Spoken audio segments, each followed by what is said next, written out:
Who you got?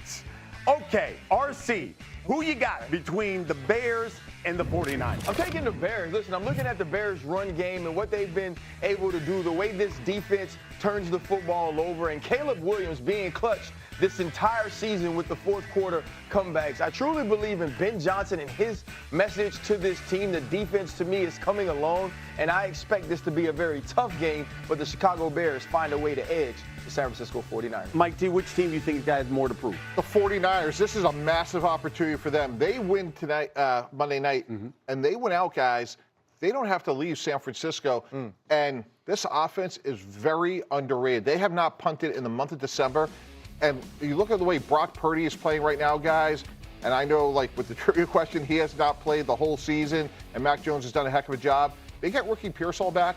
This offense is almost indefensible. This offensive line is flawless.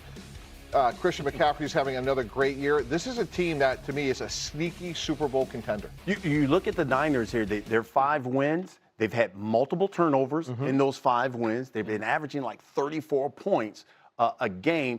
I guess my question is, what does Caleb Williams have to do there to get the win? Not turn the ball over. You talk about sometimes it's better to be lucky than good, and the Bears are both, right? We keep asking ourselves, can they keep turning the people over? Well, you talk about Brock Purdy playing 7 games this year, but he's thrown 8 interceptions. So that's the one extra possession you have right there. And you talk about last week, Caleb Williams with a great pass rush didn't get sacked one time on 34 attempts. Well, guess what? San Francisco couldn't get the Old Man River.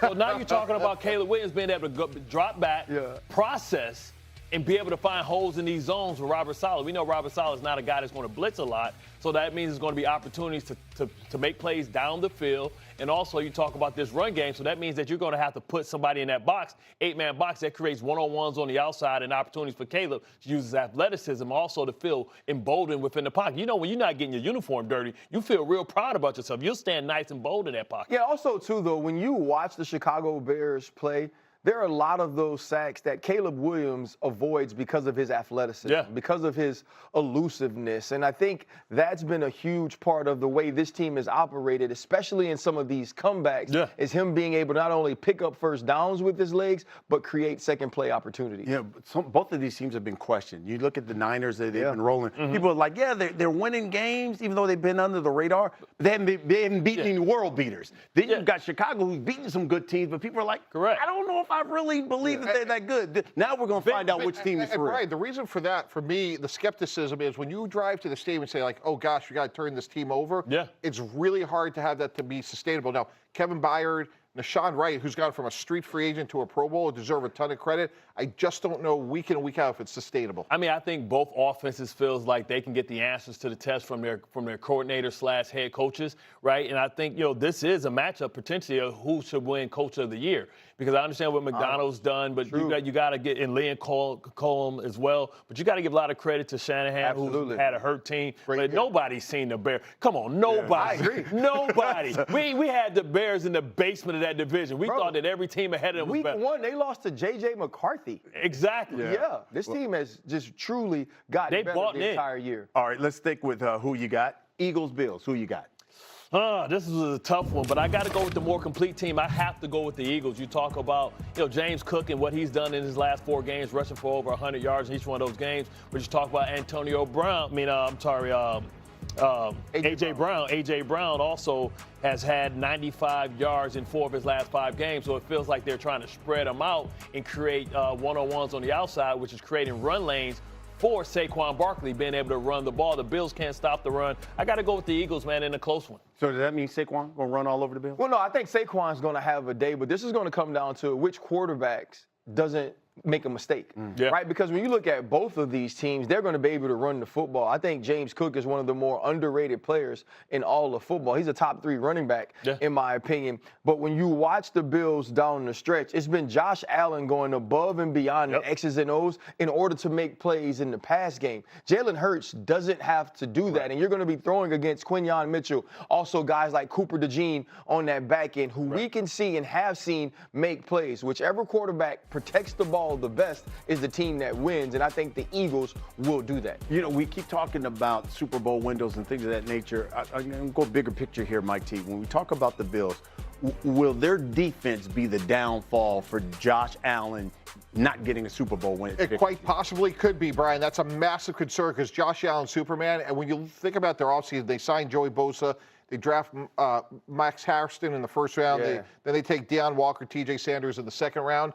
They put a lot of resources to that defense, and it hasn't gotten better. That's a big concern. They're going to have to win games like how they beat New England 2 weeks ago, like whoever has the ball last, so to speak. But this defense has been a big disappointment, especially considering what they did in the offseason. There will be no quarterback that has more pressure on him than Josh Allen in these playoffs.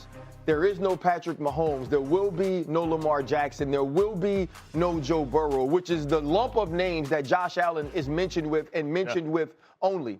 He's going to be the lead dog at the quarterback position in the AFC. No one's going to care what this defense looks like. No one's going to care that he doesn't have number one wide receivers. There's going to be no quarterback that we believe in more from an individual standpoint than that dude in the AFC. And if they don't win, all of that, in my opinion, is going to fall on Josh Allen because he has been Superman for this team. He has done so much for this team, and it won't be the other guy on the other side that's been his kryptonite in Patrick Mahomes. I think it has to fall on Sean McDermott, right? Because when you're the head coach and your specialty is defense, and this is the result you're getting from the product that you're putting out there.